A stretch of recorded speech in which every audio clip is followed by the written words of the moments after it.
check, check, check, check, check, check, check, check, check, check. I'm so happy that you're here, and I'm pretty sure that you're here because you like Star Wars. So let's jump right into it. I have a degree in design and sculpture, and for a long time I made props, and it was sort of just like a job. And then when I had a kid, I realized that I could make things that would really connect with him, and so that's where my journey in cosplay got started.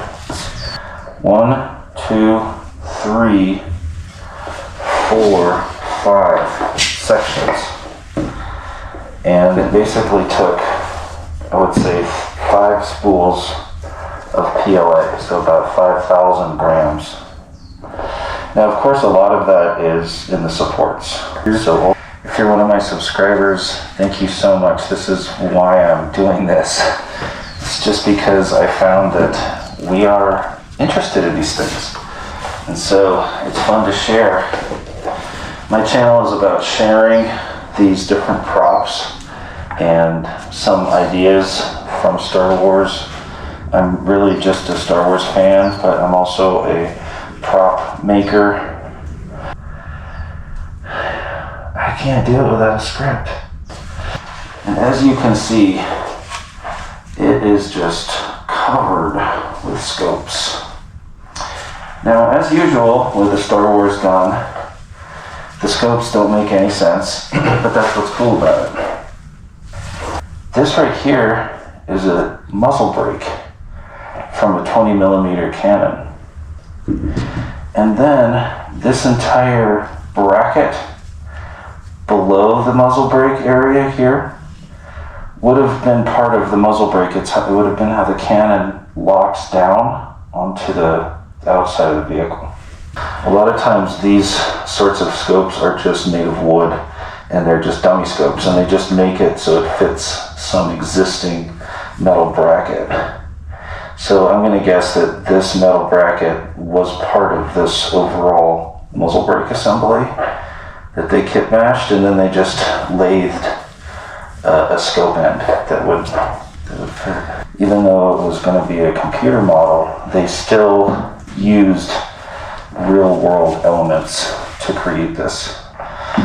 Like this giant scope right here is a lot like what you would find inside of an armored personnel carrier, where there's a gun on the outside, and the gun has a coaxial camera. So this means the gunner is actually looking through the camera, and so you might have a scope like this mounted further down.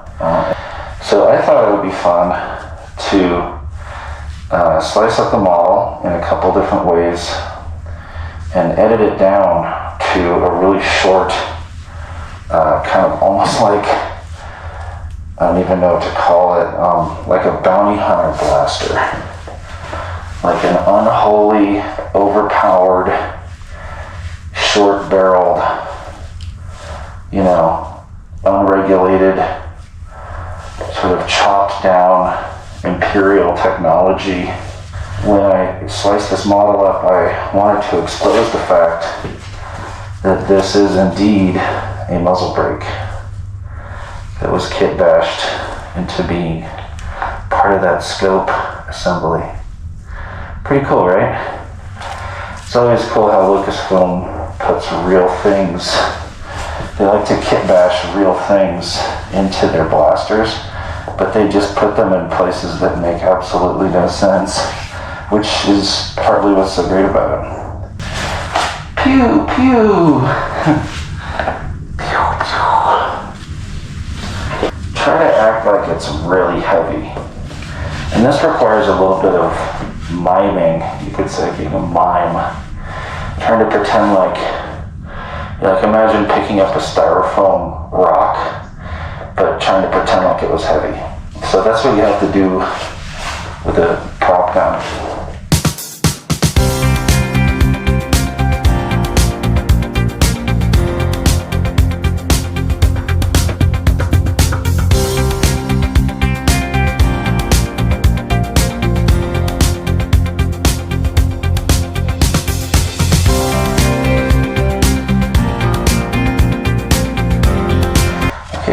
take it another step down into possibly the smallest blaster in Star Wars, the EC-17.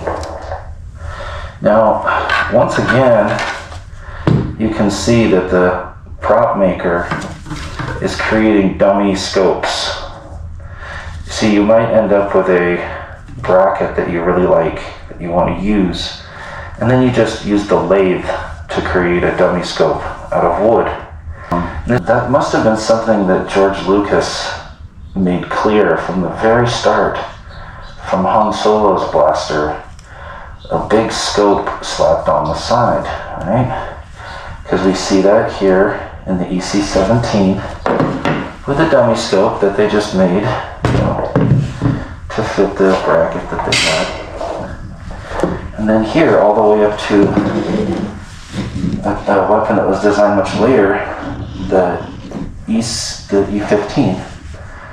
But look how it has this giant scope on the side, and it has a giant scope on the bottom.